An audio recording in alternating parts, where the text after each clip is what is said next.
जय हिंद फ्रेंड्स। तो हम पढ़े थे सुभाष की राजस्थान जी की को आज के सेशन में हम अगले 3 पेज को कंटिन्यू करेंगे। शुरू करते हैं आज का सेशन जीके से, जैसे कि जनरल शुरू करते हैं मोटिवेशनल कोट या पहले विचार के साथ। तो आज का मोटिवेशनल कोट है अपना कि winners don't do different things, winners do the thing in different way, है ना। कि विजेता जो होते हैं कोई बहुत अलग काम नहीं करते, वो नॉर्मल से काम को भी अलग तरीके से करते हैं, है ना, तब वो विनर बनते हैं। एक उदाहरण मुझे ध्यान आ रहा है कि कोई लॉन्ग जंप वगैरह थी, जिसमें ना कोई पैरामीटर है उससे उससे ज्यादा मतलब उसको क्रॉस करना बहुत नामुमकिन सा माना जा रहा था। तो उसको बहुत अलग तरीके से कोई XYZ व्यक्ति कर रहा था। तो शुरुआत में लोग उस पर हंस रहे थे, है ना, और ये प्रोक्लेम कर रहे थे कि ऐसा तो हो ही नहीं सकता, है ना, ऐसे जंप करोगे तो हो सकता है कि और कुछ प्रॉब्लम हो जाए, और ऐसे पॉसिबल ही नहीं है कि तुम हाई जंप कर पाओ, ठीक है, लेकिन होता है ना, ऐसा होता है, ठीक है। तो शुरू करते हैं इसका सेशन। आज बेसिकली हम नेक्स्ट 3 पेज को पढ़ने वाले हैं। तो अगले 3 पेज में अपन क्या पढ़ेंगे, अपन इंद्रा निधा को कवर करेंगे। थोड़ी थोड़ी सी इन्फॉर्मेशन हम बहुत ज्यादा नहीं पढ़ेंगे, जितना की उतना ही पढ़ेंगे। पेज नंबर 81 तक पढ़ेंगे, 79, 80 और 81 को पढ़ने वाले, ठीक है। पेज नंबर 70 में बस इतना जानेंगे, लक्ष्य लिया है राजस्थान का, उसको पढ़ने वाले। जैसा कि आप जानते हैं कि अपन ना चीजों को इमेजिनेशन के थ्रू करने की कोशिश करते हैं। पेज नंबर 79 में अपन मैप पढ़ेंगे। पेज नंबर 80 में थोड़ी सी इन्फॉर्मेशन पढ़ेंगे, सारणी है ना, इंदिरा गांधी ध्यान से जुड़ी हुई एक टेबल पढ़ेंगे, और पेज नंबर 81 में भी हम टेबल कवर करेंगे, ठीक। और इसके अलावा कुछ कुछ इन्फॉर्मेशन है। टेबल मतलब यूं है कि इंदिरा गांधी नहर के बारे में कुछ कुछ फैक्चुअल बातें हैं जो एक सारणी बना के गई, ठीक है। तो पेज नंबर 79 में हमको राजस्थान का नक्शा पढ़ना है, जिसमें इंदिरा गांधी नहर को शो करा हुआ है कि ये जो है सतलज है, व्यास, इन दोनों नदियों के संगम से बनती है, और एक हरि के बिराज नामक बांध है, वहां से निकलती है। ये मतलब उसका इसका उद्गम स्थल वगैरह माना जाता है। और इसकी शाखाएं हैं, इसके लिफ्ट वगैरह हैं, इसके सिस्टम वगैरह है, इसके अंतर्गत आने वाले क्षेत्र वगैरह है ना, इसकी शाखाएं सूरतगढ़ है, हनुमानगढ़ है, अनूपगढ़ है। इसके अलावा चारण है, दातोर है, एक ABCD करके हमने ट्रिक बनाई थी ना, बी से थोड़ा समझ हो रहा है, और ABCD ये तो नहीं था, चारण है, दातोर है, और एक पीता पोगल वगैरह। इसके अलावा कुछ लिफ्ट वगैरह भी हैं, जैसे कि गजनेर है, फलोदी है, पोखरण है, लूणकरण वगैरह है।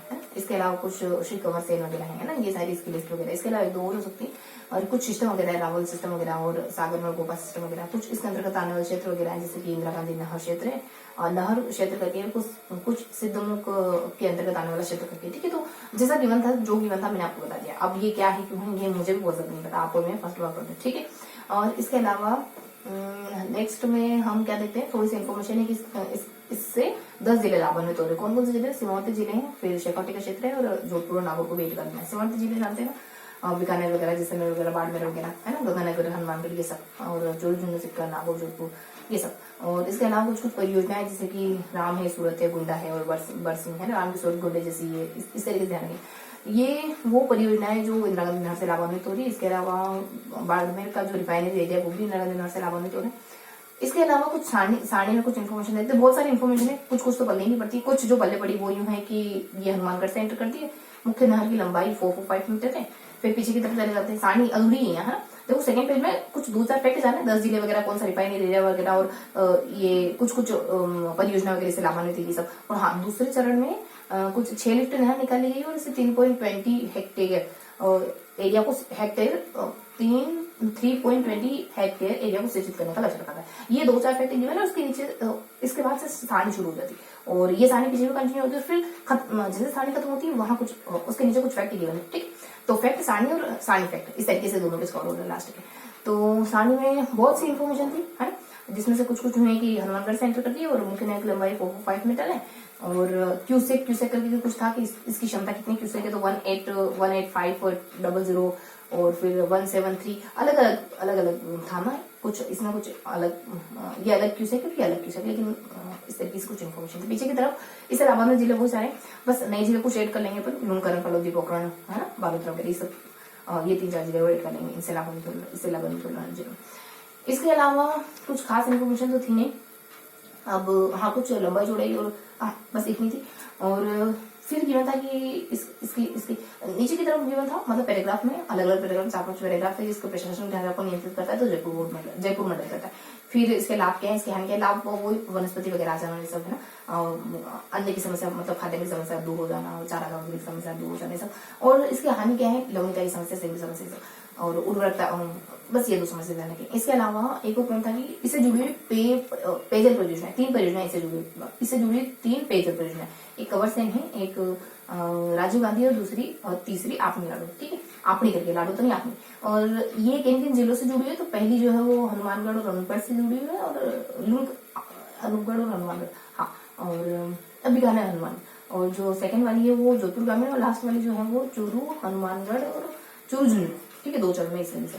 और फिर लास्ट वाले में गिवन था कि ये जर्मनी के आर्थिक सहयोग, और इससे ऊपर वाले के बारे में गिवन था कि बालोतरा कोलाय झील में जलापूर्ति इसी पेयजल परियोजना के द्वारा होती है। फर्स्ट वाली पेयजल परियोजना के बारे में गिवन था कि इससे 2 to 8 जिले और 2 to 8 गाँव को पेयजल की सुविधा मुहैया हो रही है, और एक आधार को ऐसे कहते हैं, ठीक है। इसके अलावा अब ये खत्म हो गया, अब इसके अलावा कुछ अदर परियोजना शुरू हो जाती है यहाँ से, जिसको अपन राजीव गांधी सदमुख परियोजना के नाम से जानते हैं। इसके बारे में जो है कि हनुमानगढ़ चूरू को पेयजल की सुविधा उपलब्ध कराती है, हरिके बैराज से इसको जलापूर्ति होती है, और ये 89 में आती है, और 2002 में इसका लोकार्पण होता है। और इससे ऊपर जो हमने परियोजनाएं पढ़ी ना, पेयजल परियोजना इंदिरा गांधी योजना से जुड़ी, उसकी जो पहली परियोजना थी वो 6-8 में आती, पहली कौन सी थी, कवर सेन करके, ठीक है। हाँ, तो ये अपना खत्म रहा, इंदिरा गांधी खत्म हो गया। और इसके अलावा हमने इंदिरा गांधी के अलावा भी जो पेयजल परियोजना उसको भी कवर कर लिया। लास्ट में कोई जल वितरिका है, ऐसे राजीव गांधी सदमुख करके नाम है इसका भी, लगभग जो 99 में आती है ना, 1999 में आती है, और हनुमानगढ़ चूरू को पेयजल की आपूर्ति करवाती है, ठीक है। तो ये था आज का सेशन, बहुत थोड़ी सी इन्फॉर्मेशन थी, है ना, काम की चीजें बहुत कम, थोड़ा सा नंबर होंगे ताकि उस तरीके से याद रहे, ठीक है। हमने पेज नंबर 79 कवर करा है, पेज नंबर 79 कवर करा है, पेज नंबर 80 कवर करा है, पेज नंबर 81 कवर करा है। तो थोड़ा सा फिगर बनाएंगे माइंड में कि पेज नंबर 79 में हमने राजस्थान का मैप पढ़ा, इंदिरा गांधी नहर और इंदिरा गांधी नहर के बारे में थोड़ी इन्फॉर्मेशन दी है, कौन सी 2 नदियों से मिलकर बनी है, हरिके बैराज बांध वगैरह, यहाँ शाखाएं वगैरह, यहाँ लिफ्ट वगैरह, यहाँ शाखाएं वगैरह, और भी कुछ सिस्टम वगैरह, और अंतर्गत आने वाले क्षेत्र वगैरह। पेज नंबर 80 में ये हमने पेज नंबर 79 में कवर करा, ठीक है। पेज नंबर 80 में क्या कवर करा, पेज नंबर 81 में क्या कवर करा, तो पेज नंबर 80 में हम है ना कुछ 3-4 फैक्ट देखते हैं, फिर सारणी शुरू हो जाती है। यहाँ सारणी आगे कंटिन्यू करते हैं, और फिर यहाँ कुछ पैराग्राफ वाइज कुछ इन्फॉर्मेशन क्लियर करते हैं, ठीक है। फैक्ट क्या है मैंने बताई दिए, और यहाँ कौन से पैराग्राफ है ये भी हमने डिस्कस कर लिया, समस्या, ठीक है, बार बार नहीं करेंगे। अब हम एमसीक्यू क्वेश्चन करेंगे, जैसे कि बात करते हैं 21 एमसीक्यू क्वेश्चन करेंगे, ठीक है। 21 हमने पहले यहाँ कर रखे, 33 है, 22 से 33 अपने 10 यहाँ हो जाएंगे, और अगले 11 क्वेश्चन नेक्स्ट टॉपिक के एमसीक्यू से हो जाएंगे। सीसा, तो आज का पहला क्वेश्चन है अपना, सीसा और जस्ता का सार्वधिक उत्पादन कहाँ की खदानों से होता है, जावर की खदानों से। राजस्थान सोने की एकमात्र खान कहाँ मौजूद है, आनंदपुर भूखे बांसवाड़ा। नागौर जिले में स्थित डेगाना भाकरी की खदानें किस खनिज के उत्पादन के लिए विख्यात है, टंगस्टन। प्रतापगढ़ जिले का केसरपुरा नामक स्थान किस खनिज के लिए विख्यात है, हीरा। उदयपुर जिले का जामर कोटरा नामक स्थान किस खनिज के लिए विख्यात है, रॉक फॉसिल। उदयपुर का काला गुमान और टिक्की क्षेत्र किस खनिज के उत्पादन के लिए विख्यात है, पन्ना। जयपुर जिले का भैंसदाना किस संगमरमर के उत्पादन के लिए विख्यात है, काला संगमरमर। रमगढ़ा उद्योग डूंगरपुर जिले का गजाकोट किस खनिज पर आधारित है, घिया पत्थर पर। संगमरमर की मंडी के रूप में किस शहर को विकसित किया जा रहा है, किशनगढ़ को। बीकानेर जिले के पलाना बरसिंहपुर एवं बाड़मेर जिले का कपूर नामक स्थान किस खनिज के लिए विख्यात है, कोयले। जैसलमेर जिले का घोटाऊ नामक स्थान किसके लिए विख्यात है, पेट्रोल। ग्रेनाइट के सर्वाधिक उत्पादन के लिए राजस्थान का कौन सा जिला विख्यात है, जालोर। कौन सा जिला विख्यात है, जालोर।